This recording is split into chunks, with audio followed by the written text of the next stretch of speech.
Hello everyone, today I'm planning to talk about the top 10 science fiction books or series I'm planning to read sometime soon, not necessarily this year, but these are the science fiction books I'm looking most forward to. I have been covering mostly fantasy on this channel, and I wanted to do a lot of sci-fi as well because I am generally interested in both of those genres.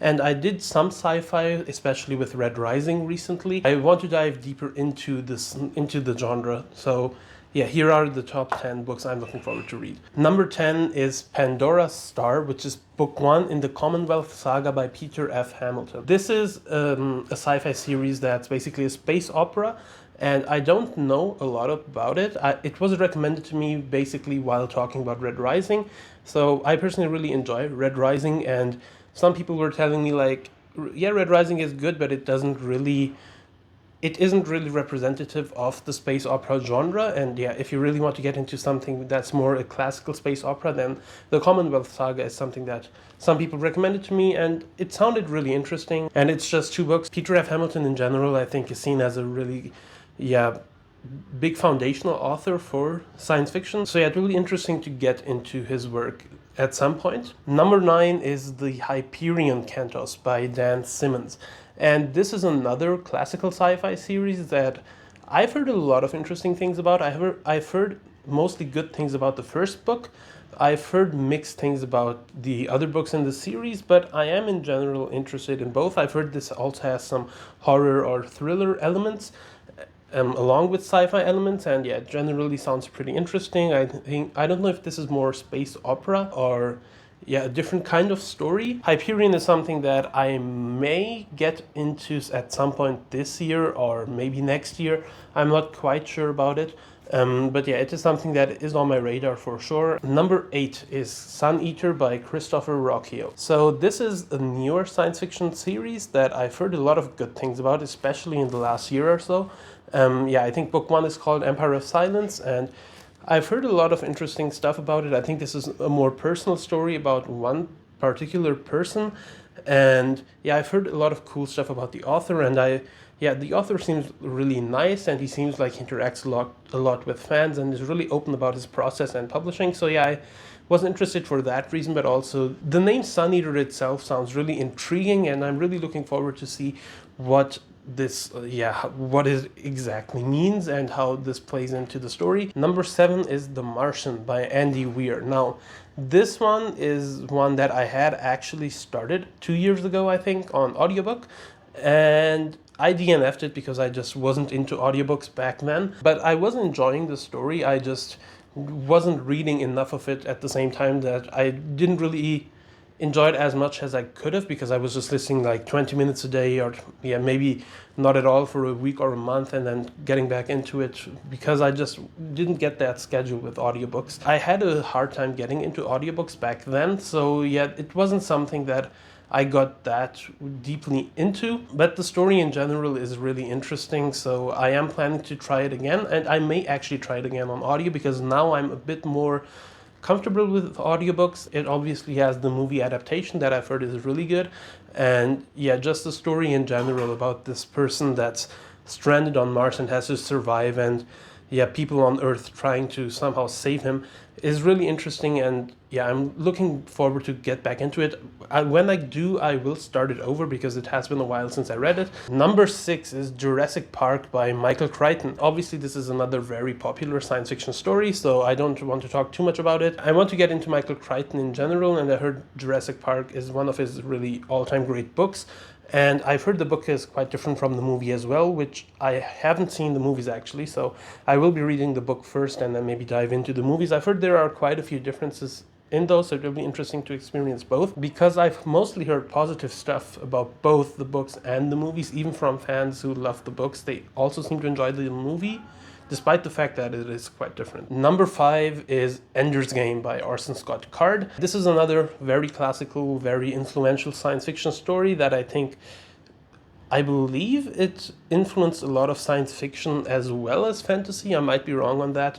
And yeah, it's another one that I feel like, just to get into the genre, that you have to basically read, and it's pretty short, so I'm planning to read it at some point. I haven't planned it out or anything right now. It's just something that whenever I have time to read something that short, I will pick it up. I think it has a lot of influences on stuff like Red Rising and a lot of modern sci-fi, so it will be interesting to see what kind of influences people pulled from it. I'm not sure if I want to read the overall Enderverse, I think, series, because I've heard very mixed stuff about the sequels, and I think there's also a book that's like parallel to Ender's Game or something like that. Yeah, I don't know. I will try book 1 first and then see if I'm interested in the other books in the series.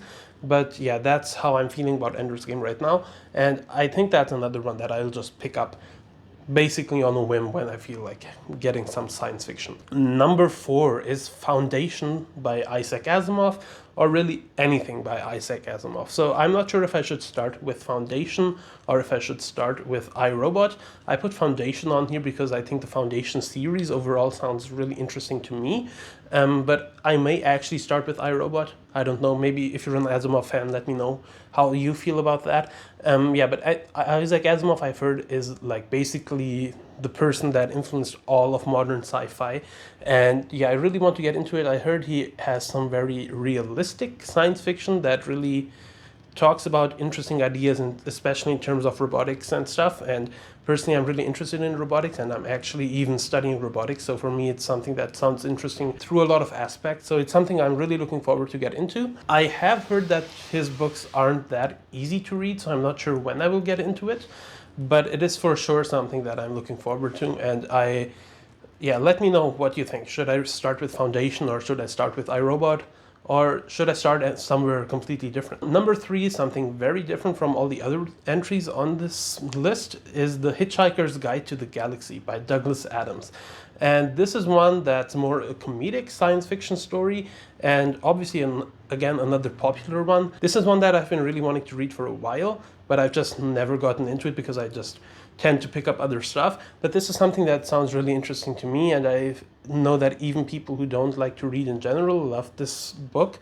Yeah, I have some friends that don't read that much that really enjoy it, so just for that reason I want to read it, and I've heard a lot of good stuff about it. Number 2 is The Expanse by James S.A. Corey.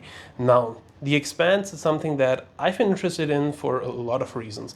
Number 1, I've heard a lot of great stuff about the show. I've heard a lot of great stuff about the books, and actually I think I've heard from a lot of people that they say that you should, or that in this case you could watch the show before the books. So I'm not sure if I will watch the show first. I might actually do that because I've heard from a lot of people that the books and the show are quite different, and yeah, that some revelations in the show have a bigger impact if you watch them first as opposed to reading them first. So I might actually do that. I might watch the show and then get into the books, especially since I've heard that the show is ending early, basically. The show is ending where book 6 of The Expanse ends, and The Expanse will have 9 books, so it's like, even if you've seen the show, you will still have some stuff to look forward to that you haven't experienced in the books. So I might do the show first, but I'm really looking forward to it, and another big reason why is that James S.A. Corey is actually an author duo, that's Ty Frank and Daniel Abraham, which are both people who have worked with George R.R. Martin. I'm a big A Song of Ice and Fire fan, and I've been interested to read The Expanse and also the other books that Daniel Abraham has written. I don't think Ty Frank has written anything else apart from The Expanse, at least not to my knowledge. I've been wanting to get into those authors in general because I want to see what they pull from Martin and how their work is different from Martin. So yeah, that's another reason why I really want to read The Expanse. Number 1 on this list, I think this won't be a big surprise, but it is Dune by Frank Herbert. Obviously in 2021, with the movie coming out, a lot of people will be reading this book. For me, it has been something I've been wanting to read for a few years.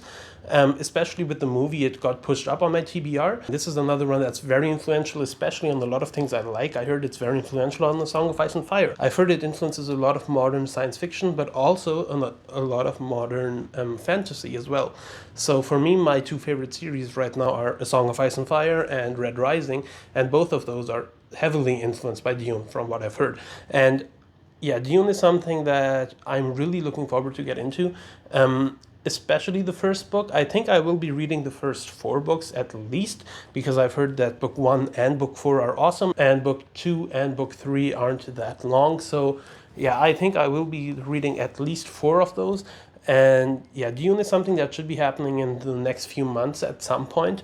Yeah, I'm planning to read book 1 for sure before the movie, and if I enjoy it a lot, I might actually, yeah, go through the series before the movie comes out in October, I believe. It seems like it's a very classical, traditional story, but it also seems like it's one of those books that really influenced a lot of the more, yeah, popular books. So it's really where a lot of these ideas started. I've heard it really blends a lot of different aspects of the sci-fi and fantasy genres. I know a lot of people, I don't really care how you classify it. I know some people say it's fantasy, some people hate that people say it's fantasy. I don't really care. For me, I know it's marketed as science fiction, that's why it's on this list. I heard it's awesome in terms of world building, in terms of politics, in terms of, yeah, general exploration of these themes.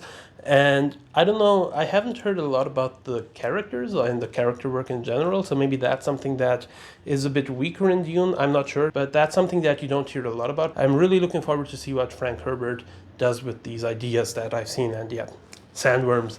So lots of reasons to read Dune for me. So yeah, that's why Dune is my most anticipated sci-fi book, and it is actually the science fiction book I want to read next when I am caught up with the Red Rising series. Those are the main science fiction books I want to get into quite soon. Let me know what you think of this list. Let me know if you have other recommendations in terms of science fiction, because I am interested in sci-fi, but I really haven't read a lot of it yet. So yeah, it will be interesting to get into it and explore the genre more as I go along. And yeah, that's all I have for the video today. I hope you enjoyed it. If you did, leave a like, leave a comment, leave a subscribe. Thank you for watching this video. I'll see you in the next one. Goodbye.